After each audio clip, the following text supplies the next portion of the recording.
Assalamualaikum warahmatullahi wabarakatuh. Saya Rami Diputra, BP 1710533016. Pada kesempatan kali ini, saya akan mempresentasikan tugas akhir saya yang berjudul Analisis Penerapan Akuntansi Aset Tak Berwujud berdasarkan PSAK nomor 19. Adapun topik pembahasan kita pada kali ini, yang pertama ada bab 1 pendahuluan, bab 2 pembahasan, dan bab 3 kesimpulan dan saran. Berikutnya kita masuk kepada bab 1 pendahuluan. Yang pertama, latar belakang. Era saat ini sering disebut dengan era digital karena terjadinya perkembangan teknologi baru yang sangat cepat dan menyeluruh di berbagai bidang kehidupan manusia. Banyak perusahaan yang bergerak di bidang teknologi bermunculan dengan memberikan inovasi yang cukup menarik. Perusahaan teknologi menjadi primadona saat ini karena memiliki cakupan pasar yang sangat luas terhadap konsumennya. Terdapat beberapa perusahaan teknologi yang cukup terkenal di Indonesia seperti Gojek, Blibli, dan Lazada Indonesia, dan lain sebagainya. Topik yang sangat menarik dibahas pada perusahaan teknologi salah satunya yaitu aset tak berwujud. Karena bagi perusahaan teknologi, aset terwujud merupakan aset utama perusahaan dan nilainya material. Ini dikarenakan aset tak berwujud tersebut digunakan dalam kegiatan operasional perusahaan serta merupakan sumber pendapatan bagi perusahaan teknologi tersebut. Aset tak berwujud merupakan aset non-moneter yang dapat diidentifikasi dan tidak memiliki wujud fisik. Contohnya seperti hak paten, merek dagang, goodwill, dan lain sebagainya. Aset tak berwujud merupakan bagian dari aset tak lancar pada laporan posisi keuangan. Pengakuan dan pengukuran aset tak berwujud merupakan dasar penting bagi perusahaan untuk mengakui serta menentukan nilai dari aset tak berwujud tersebut. Nilai dari aset tak berwujud akan muncul jika perusahaan mampu menciptakan aset tak berwujud yang memiliki inovasi terbaru dibandingkan yang lainnya. Penciptaan ini dapat berupa seperti software atau perangkat lunak, penemuan yang dapat dipatenkan, dan pengembangan produk atau jasa. Dalam menganalisa aset tak berwujud, terdapat berbagai kesulitan, seperti kapan diakuinya aset tak berwujud tersebut, serta bagaimana penilaian, pengakuan, dan pengukurannya dalam laporan keuangan. Dengan tuntutan dari berbagai pihak yang menginginkan adanya sebuah perlakuan yang memadai terhadap aset tak berwujud, maka Ikatan Akuntansi Indonesia menerbitkan eksposur draft Pernyataan Standar Akuntansi Keuangan nomor 19 tentang aktiva tak berwujud. Sebagai bagian dari laporan posisi keuangan, aset tak berwujud memerlukan standar akuntansi untuk memberikan penjelasan tentang bagaimana pengakuan, pengukuran, serta pengungkapan dan penyajiannya dalam laporan posisi keuangan. Serta juga terdapat kemungkinan adanya perlakuan khusus terhadap aset tak berwujud tersebut, contohnya amortisasi dan penghentian ataupun pelepasan dari aset tersebut. Berikutnya rumusan masalah. Terdapat 8 rumusan masalah pada makalah kali ini. Yang pertama ada apa definisi dari aset tak berwujud menurut PSAK nomor 19. Yang kedua, bagaimana pengakuan dan pengukuran aset tak berwujud menurut PSAK 19. Yang ketiga, bagaimana pengakuan beban aset tak berwujud menurut PSAK 19. Yang keempat, bagaimana pengukuran setelah pengakuan aset tak berwujud menurut PSAK 19. Yang kelima, bagaimana masa manfaat aset tak berwujud menurut PSAK nomor 19. Yang keenam, bagaimana penghentian dan pelepasan aset tak berwujud menurut PSAK 19. Yang ketujuh, bagaimana pengungkapan aset tak berwujud menurut PSAK 19. Dan yang kedelapan, bagaimana contoh penerapan dari aset tak berwujud tersebut sesuai dengan PSAK nomor 19. Berikutnya kita masuk kepada bab 2 pembahasan. Yang pertama, teori agensi. Jadi, menurut William R. Scott pada tahun 2015, teori agensi adalah pendesainan kontrak yang tepat untuk menyelaraskan keinginan dari prinsipal dan agen dalam hal terjadinya konflik kepentingan. Jika dikaitkan dengan makalah ini, maka prinsipal adalah pemerintah dan perusahaan adalah sebagai agen. Pemerintah sebagai prinsipal membentuk sebuah aturan tentang standar akuntansi keuangan yang bertujuan untuk membuat pencatatan akuntansi serupa bagi entitas. Sedangkan perusahaan sebagai agen, terdapat beberapa perusahaan yang belum menerapkan standar akuntansi keuangan yang telah ditetapkan oleh prinsipal atau pemerintah, sehingga terjadinya konflik kepentingan antara pemerintah dan perusahaan. Yang kedua, definisi dari aset tak berwujud. Menurut Ikatan Akuntansi Indonesia, aset tak berwujud merupakan aset non-moneter yang teridentifikasi dan tidak memiliki wujud fisik. Adapun jenis dari aset tak berwujud, yang pertama ada hak paten, yang kedua ada hak cipta, yang ketiga merek dagang, yang keempat goodwill, dan lain sebagainya. Ada 3 karakteristik aset yang dapat dikategorikan sebagai aset tak berwujud. Yang pertama dari keteridentifikasiannya, yang kedua dari pengendaliannya, dan yang ketiga dari manfaat ekonomis di masa depan. Berikutnya, pengakuan dan pengukuran aset tak berwujud. Yang pertama, pengakuan dan pengukuran awal. Dalam mengakui sebuah aset tak berwujud, entitas harus menunjukkan bahwa aset tak berwujud tersebut memenuhi definisi dari aset tak berwujud dan memenuhi kriteria pengakuan. Sebuah aset tak berwujud diakui jika dan hanya jika, yang pertama, adanya kemungkinan entitas akan memperoleh manfaat ekonomis di masa depan, dan yang kedua, terdapat biaya perolehan yang dapat diukur secara andal. Dalam menilai apakah terdapat nilai ekonomis di masa depan dari aset tak berwujud tersebut, entitas harus menggunakan asumsi masuk akal dan dapat dipertanggungjawabkan, yang merupakan estimasi terbaik bagi manajemen atas kondisi ekonomi yang berlaku sepanjang masa manfaat dari aset tersebut. Sehingga pada awalnya aset tak berwujud harus diakui sebesar biaya perolehannya. Berikutnya yang kedua, perolehan terpisah dari aset tak berwujud. Jadi, harga yang diberikan entitas dalam memperoleh suatu aset tak berwujud akan menggambarkan kemungkinan manfaat ekonomis yang diharapkan akan didapatkan di masa depan. Dalam pengakuan aset tak berwujud, harus diakui sebesar biaya perolehannya. Adapun yang termasuk ke dalam biaya perolehannya, yang pertama, harga beli atau perolehan, masuk biaya masuk untuk produk impor, dan pajak pembelian yang tidak dapat dikembalikan setelah dikurangi diskon. Dan yang kedua, segala biaya yang dapat dikaitkan secara langsung dalam mempersiapkan aset tak berwujud sehingga siap untuk digunakan. Contohnya, biaya imbalan kerja, biaya profesional, biaya untuk menguji, dan lain-lain sebagainya. Pengakuan biaya dalam jumlah tercatat dari aset tak berwujud akan dihentikan jika aset tak berwujud tersebut berada dalam kondisi siap untuk digunakan atau dapat beroperasi sesuai dengan tujuan yang telah ditetapkan oleh manajemen. Maka, biaya yang terjadi saat menggunakan ataupun mengembangkan aset tak berwujud tersebut tidak termasuk dalam jumlah tercatat dari aset. Misalnya seperti biaya yang dikeluarkan setelah aset digunakan, atau kerugian awal aset tersebut, dan lain-lain sebagainya. Yang ketiga, akuisisi sebagai bagian dari kombinasi bisnis. Sesuai dengan PSAK nomor 22 tentang kombinasi bisnis, jika aset tak berwujud dihasilkan dari sebuah kombinasi bisnis, maka biaya dari aset tak berwujud tersebut adalah sebesar nilai wajar pada saat terjadinya akuisisi atau kombinasi bisnis tersebut.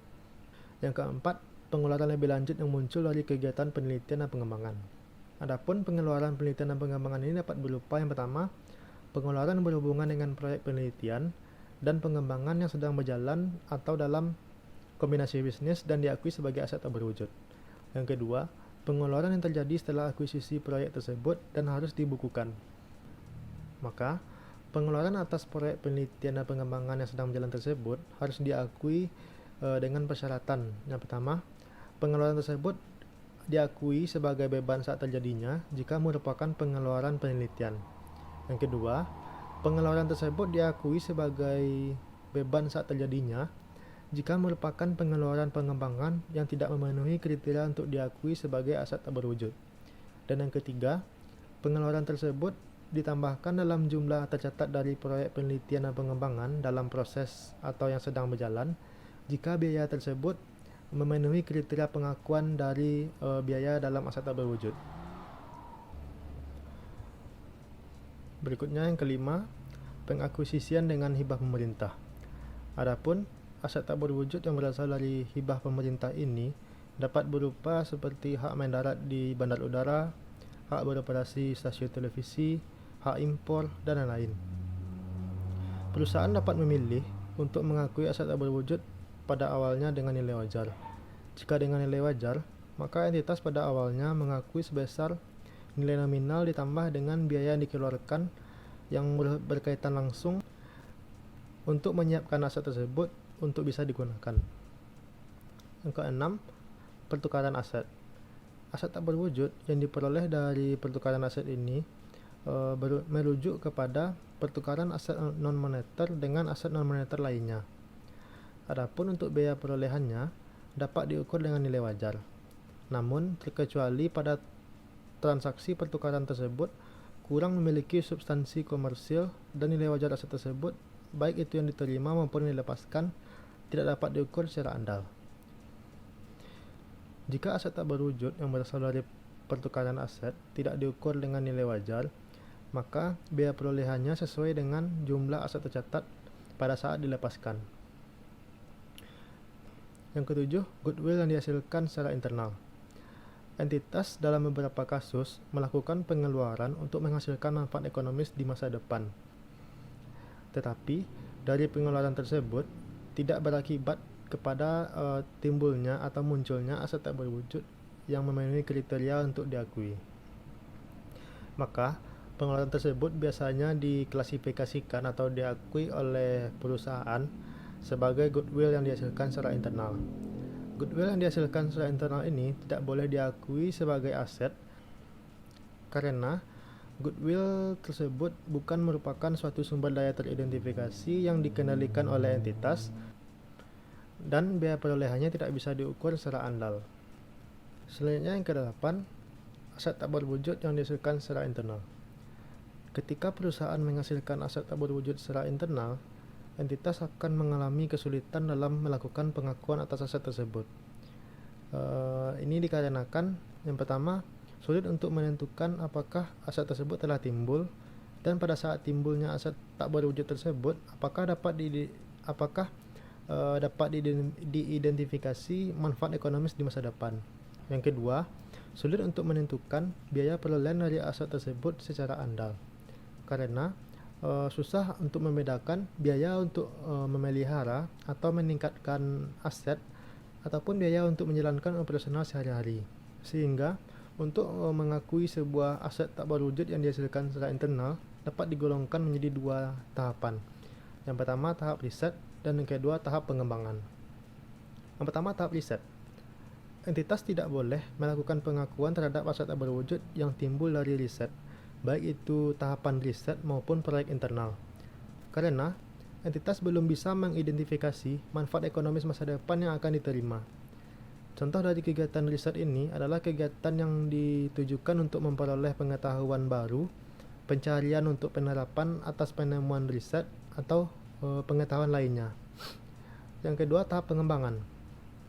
Suatu aset tak berwujud yang timbul dari tahapan pengembangan diakui jika dan hanya jika yang pertama, terpenuhinya kelayakan teknis penyelesaian aset tak berwujud tersebut sehingga aset tersebut bisa digunakan atau dijual. Yang kedua, memiliki niat untuk menyelesaikan aset tak berwujud tersebut dan menggunakannya atau menjualnya. Yang ketiga, memiliki kemampuan untuk menggunakan atau menjual aset tak berwujud tersebut. Dan yang keempat, bagaimana aset tak berwujud tersebut akan menghasilkan kemungkinan besar manfaat ekonomis di masa depan. Adapun contoh dari kegiatan tahap pengembangan ini seperti desain, konstruksi, serta pengujian prototipe dan lain-lain. Berikutnya yang keempat, pengakuan beban aset. Pengeluaran yang dilakukan untuk aset tak berwujud harus diakui sebagai beban pada saat terjadinya. Namun terdapat pengecualian terhadap beberapa pengeluaran seperti yang pertama, pengeluaran itu merupakan bagian dari biaya perolehan aset tak berwujud yang memenuhi kriteria pengakuan. Yang kedua, pos tersebut diperoleh melalui suatu kombinasi bisnis yang berbentuk akuisisi dan tidak dapat diakui sebagai aset tak berwujud. Maka dari pengeluaran tersebut merupakan bagian dari goodwill pada tanggal akuisisi. Adapun pengeluaran atas unsur aset tak berwujud yang awalnya diakui oleh entitas sebagai beban tidak boleh diakui sebagai bagian biaya harga perolehan aset tak berwujud di kemudian hari. Yang kelima, pengakuan setelah pengukuran. Terdapat dua kebijakan yang dapat dipilih oleh entitas dalam pengukuran setelah pengakuan. Yang pertama ada model biaya dan yang kedua ada model evaluasi. Yang pertama, model biaya. Model biaya ini diartikan setelah pengakuan awal aset, suatu aset tak berwujud tersebut harus diakui pada biaya perolehannya, dikurangi dengan akumulasi penyusutan dan akumulasi kerugian atas penurunan nilai. Sedangkan yang kedua, model revaluasi. Model revaluasi diartikan setelah pengakuan awal aset, suatu aset tak berwujud harus dinilai atas nilai revaluasinya, dicatat pada nilai pasar pada tanggal revaluasi, lalu dikurangi dengan nilai akumulasi penyusutan selanjutnya dan akumulasi kerugian penurunan nilai selanjutnya. Berikutnya, masa manfaat aset tak berwujud. Masa manfaat suatu aset tak berwujud akan menjadi dasar dalam praktik akuntansi yang akan diterapkan. Perusahaan harus berhati-hati dan realistis dalam mengestimasikan umur ekonomis dari aset tak berwujud. Ini dikarenakan umur dari aset tak berwujud tersebut tidak memiliki kepastian. Adapun faktor-faktor yang mempengaruhi masa manfaat dari suatu aset tak berwujud dapat berupa, yang pertama, penggunaan aset. Yang kedua, daur hidup aset dan informasi umum mengenai aset yang serupa sifatnya dan cara pemakaian aset tersebut. Yang ketiga, keusangan teknologi, teknis, komersil, dan keusangan lainnya. Yang keempat, permintaan pasar dari output yang dihasilkan aset dan stabilitas industri. Yang kelima, tindakan yang diharapkan oleh pesaing. Yang keenam, kemampuan serta intensi dari entitas dalam pemeliharaan yang dikeluarkan untuk aset tersebut guna memperoleh umur manfaat dari aset. Yang ketujuh, batasan hukum atau batasan pemakaian aset dan masa pengendalian aset. Dan yang kedelapan, umur aset lainnya yang menjadi patokan dari aset tersebut. Jika dilihat dari umur manfaat aset, maka aset tak berwujud digolongkan menjadi dua. Yang pertama, aset tak berwujud dengan masa manfaat terbatas, dan yang kedua, aset tak berwujud dengan masa manfaat tak terbatas. Yang pertama, aset tak berwujud dengan masa manfaat terbatas. Suatu aset tak berwujud dinilai memiliki masa manfaat yang terbatas jika jangka waktu atau jumlah produksi ataupun jumlah unit yang dihasilkan itu serupa atau sama selama masa manfaatnya. Aset tak berwujud yang memiliki masa manfaat terbatas akan dilakukan amortisasi selama umur manfaatnya. Amortisasi akan dihitung sejak aset tersebut digunakan dalam operasional perusahaan sehari-hari dan dapat dihentikan jika aset tersebut diklasifikasikan sebagai aset tidak lancar yang tersedia untuk dijual. Adapun metode amortisasi yang dapat digunakan yaitu metode garis lurus, metode unit produksi, dan metode saldo menurun ganda. Yang kedua, aset tak berwujud dengan masa manfaat tak terbatas. Suatu aset tak berwujud diakui memiliki masa manfaat tak terbatas jika berdasarkan analisis dari seluruh faktor yang relevan, itu menentukan tidak ada batas yang terlihat pada saat ini atas periode mana yang diharapkan menghasilkan arus kas neto bagi entitas. Aset tak berwujud dengan masa manfaat tak terbatas ini tidak dilakukan amortisasi karena tidak memiliki umur manfaat ekonomisnya. Namun, akan dilakukan pengujian nilai manfaat dari aset tersebut pada setiap akhir periode untuk melihat apakah umur manfaat tak terbatas tersebut masih layak atau masih relevan sampai saat ini.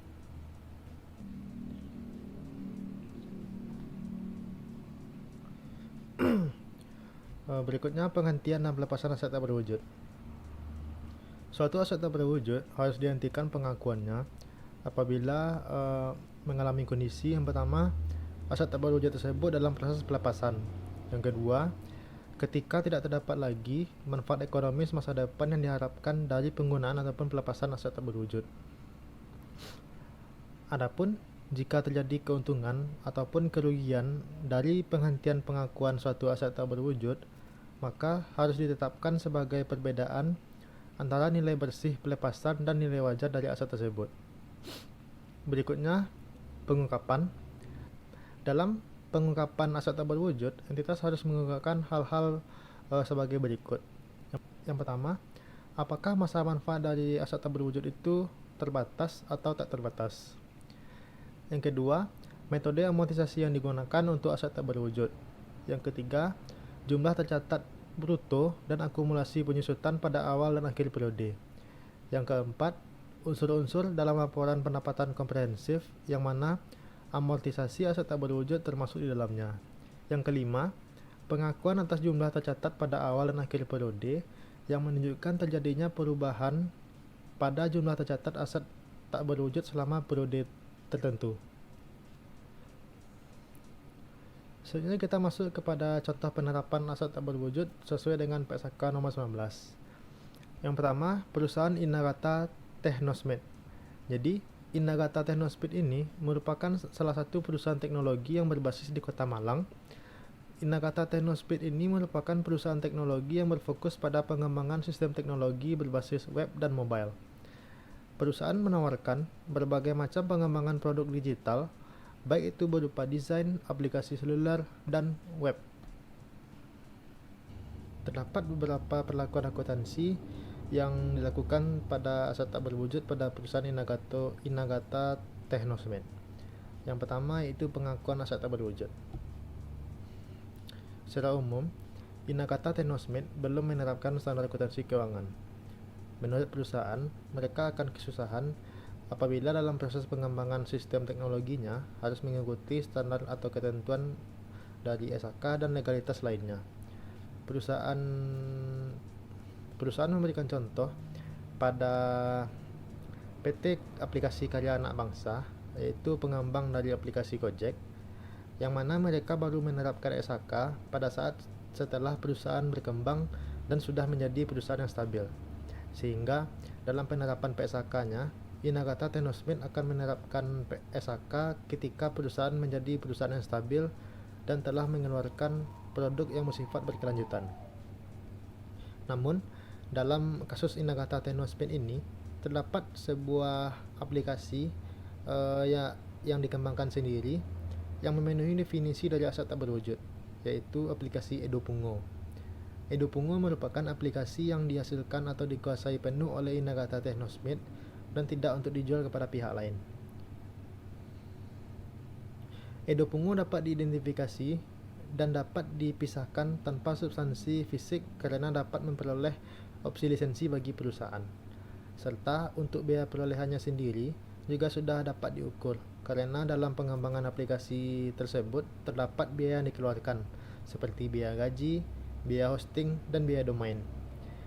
Serta biaya tersebut juga dapat diukur dengan andal karena terdapat pasar aktif dan dokumen pendukungnya. Kesimpulannya, sebenarnya perusahaan Inagata Technosmed ini sudah bisa melakukan pengakuan terhadap aset tak berwujudnya, yaitu aplikasi Edopungo, karena telah memiliki kelayakan teknis dalam penyelesaian aset tak berwujud sehingga dapat digunakan, dijual, dan memiliki intensi dalam menyelesaikan aset tak berwujud tersebut dan menggunakannya atau untuk dijual. Yang kedua, pengukuran aset tak berwujud. Aset tak berwujud yang dihasilkan oleh Inagata Technosmed, yaitu aplikasi Edopungo, merupakan hasil dari kegiatan internal perusahaan. Maka, yang menjadi biaya perolehannya adalah semua biaya yang dikeluarkan untuk tahapan pengembangan. Adapun biaya yang telah dikeluarkan oleh perusahaan Inagata Technosmed dalam pengembangan aplikasi Edopungo, yaitu yang pertama ada biaya gaji, yang kedua ada biaya hosting, yang ketiga ada biaya domain, dan yang keempat ada beban pengadaan laptop dan amortisasi. Yang ketiga, pengukuran setelah pengakuan awal. Dalam pengukuran setelah pengakuan awal ini menunjukkan bahwa aplikasi Edopungo merupakan perangkat lunak yang harus mengikuti perkembangan teknologi secara berkelanjutan. Serta aplikasi Edopungo ini merupakan aset tak berwujud dengan masa manfaat terbatas karena memiliki faktor keusangan teknologi. Namun, Inagata Technosmed tidak melakukan pengukuran setelah pengakuan awal karena perusahaan belum mengakui aset tak berwujud dan mengukurnya dan mengukur biaya perolehannya. Yang keempat, penyajian dan pengungkapan. Dalam penyajian dan pengungkapan dari aplikasi Edopungo, yang bisa dikatakan telah memenuhi definisi dari aset tak berwujud dan telah memenuhi kriteria untuk pengakuan. Namun perusahaan Inagata Technosmed belum melakukan penyajian akuntansi dari aset tak berwujud tersebut. Dikarenakan perusahaan belum menerapkan aturan SAK yang berlaku, salah satunya yaitu menyusun laporan keuangan secara lengkap. Perusahaan Inagata Technosmed hanya baru melakukan penyajian laporan keuangan, yaitu laporan laba rugi. Perusahaan belum menyajikan laporan keuangan dengan lengkap karena perusahaan belum membutuhkan fungsi ataupun peranan dari laporan keuangan dalam proses operasional perusahaan. Hal ini disebabkan dalam kegiatan operasionalnya sehari-hari, sumber pendanaan yang dilakukan oleh perusahaan Nagata Technosmith hanya berasal dari proyek-proyek pembuatan aplikasi pelanggan dibandingkan sumber pendanaan yang berasal dari investor maupun kreditor, sehingga perusahaan Nagata Technosmith belum membutuhkan fungsi dari laporan keuangan secara lengkap. Berikutnya, contoh kedua pada penerapan standar akuntansi keuangan nomor 19 tentang aset tak berwujud, yaitu pada perusahaan PT Telkom Indonesia Tbk. Telkom Indonesia merupakan salah satu BUMN yang bergerak pada bidang telekomunikasi. Telkom Indonesia merupakan salah satu perusahaan telekomunikasi terbesar di Indonesia yang memiliki beberapa bentuk kombinasi bisnis seperti penyedia jasa dan jaringan telekomunikasi dan lain. Telkom Indonesia juga memiliki beberapa anak perusahaan seperti PT Telkomsel, PT Daya Mitra, dan lain sebagainya. Pada PT Telkom ini juga terdapat beberapa perlakuan akuntansi yang dilakukan terhadap aset tak berwujud. Yang pertama ada pengakuan aset tak berwujud. Pengakuan suatu aset tak berwujud perlu menunjukkan bahwa aset tersebut memenuhi definisi dari aset tak berwujud dan memenuhi kriteria dari pengakuan aset. Adapun dalam perusahaan PT Telkom Indonesia terdapat beberapa aset tak berwujud seperti software, lisensi, goodwill, dan aset tak berwujud lainnya.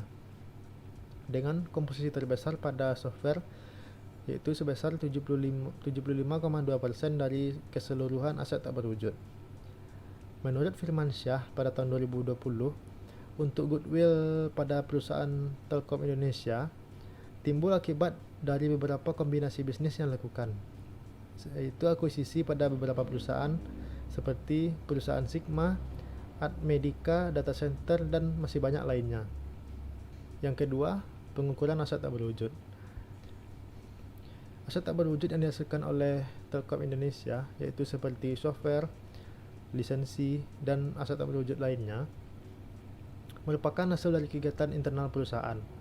Maka yang menjadi biaya perolehannya adalah semua biaya yang dikeluarkan untuk tahapan riset atau pengembangan. Adapun yang termasuk biaya pengembangan adalah biaya jasa dan bahan baku, biaya gaji atau imbalan kerja, biaya dalam memperoleh hak hukum atas aset, amortisasi lisensi dan paten, dan serta biaya bunga.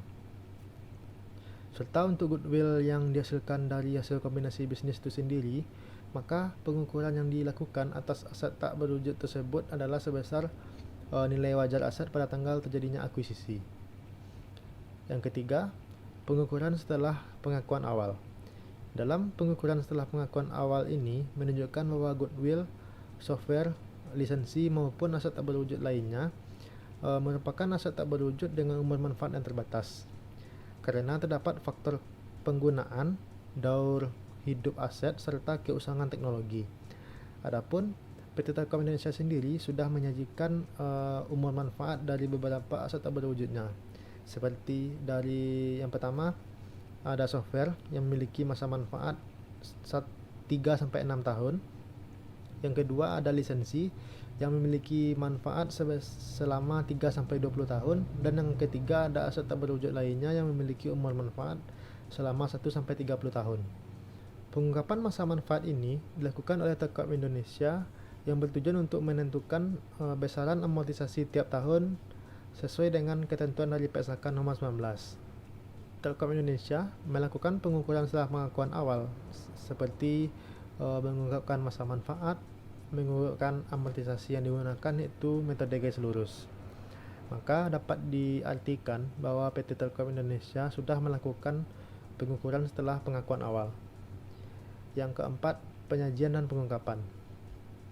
Dalam penyajian dan pengungkapan dari aset tak berwujud pada PT Telkom Indonesia, maka perusahaan menyajikan aset tak berwujud yang terdiri dari software, lisensi, dan aset tak berwujud lainnya pada laporan sisi keuangan.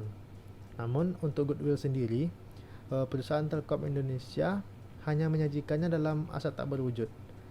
secara keseluruhan, bukan disajikan secara terpisah atau terperinci.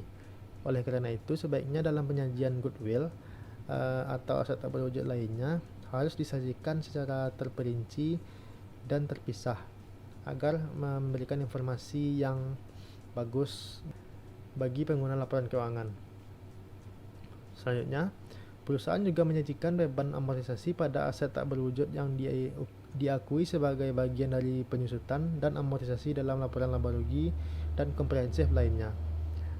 Serta dalam catatan atas laporan keuangan, perusahaan juga telah menjelaskan sisa periode amortisasi dari aset tak berwujud, serta penjelasan asal dari mana goodwill yang didapatkan, dan perusahaan juga telah menampilkan kebijakan pengujian atas penurunan nilai, sehingga dapat diartikan bahwa PT Telkom Indonesia sudah melakukan penyajian dan pengungkapan dari aset tak berwujud sesuai dengan PSAK nomor 19. Berikutnya kita masuk kepada bab 3, kesimpulan dan saran. Yang pertama, kesimpulan. Aset tak berwujud memiliki peranan yang penting bagi suatu perusahaan teknologi, salah satunya yaitu dalam kegiatan operasional perusahaan. Karakteristik yang cukup berbeda yang dimiliki oleh aset tak berwujud yang membuat entitas susah dalam melakukan pencatatan akuntansinya, sehingga dibutuhkan suatu standar yang mengatur aset tak berwujud secara keseluruhan, sehingga Ikatan Akuntansi Indonesia menerbitkan draft exposure pernyataan standar akuntansi keuangan nomor 19 tentang aset tak berwujud. Yang kedua, saran. Jadi mengacu kepada kesimpulan sebelumnya, maka dapat diberikan saran agar perusahaan di Indonesia dapat mengikuti aturan ataupun standar yang telah ditetapkan untuk aset tak berwujud secara keseluruhan, dengan tidak melewatkan salah satu aturan yang ditetapkan dalam standar tersebut. Sekian presentasi dari makalah tugas akhir saya. Saya ucapkan terima kasih. Assalamualaikum warahmatullahi wabarakatuh.